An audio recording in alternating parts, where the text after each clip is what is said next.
Suite à ma vidéo sur la facturation électronique, vous avez été nombreux à me dire: je n'ai que des clients particuliers, je n'ai pas de fournisseur, je suis en franchise en base de TVA, donc je ne suis pas concerné par la facturation électronique.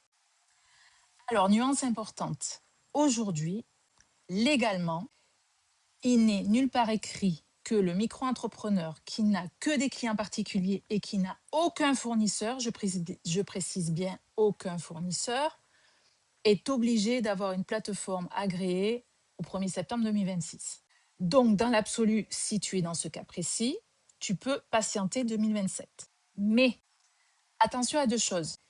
Déjà, l'administration fiscale relance régulièrement les entreprises qui n'ont pas choisi leur plateforme agréée cette année.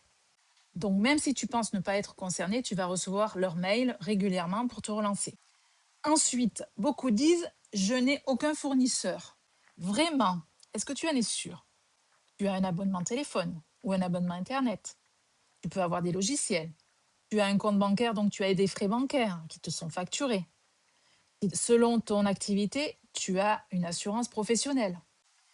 Et si ces factures sont établies au nom de ta micro-entreprise, ce qui est le cas pour la plupart, eh ben, tu ne recevras plus ces factures puisque tu n'auras pas de plateforme agréée. Donc, ces fournisseurs-là ne pourront plus t'envoyer leurs factures.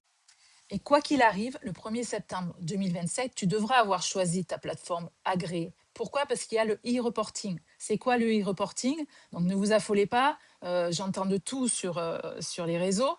C'est juste que tu vas devoir informer, comme tu le fais à l'URSSAF quand tu fais ta déclaration mensuelle, tu vas devoir informer régulièrement l'administration fiscale du chiffre d'affaires que tu effectues. Même ceux en franchise de TVA. Et ça aussi, énorme confusion. Franchise de TVA est différent de non assujetti à la TVA. Vous êtes bien assujetti, même si vous êtes en franchise. Simplement, vous bénéficiez d'une exonération de facturation et de paiement de la TVA parce que vous êtes en dessous d'un certain seuil.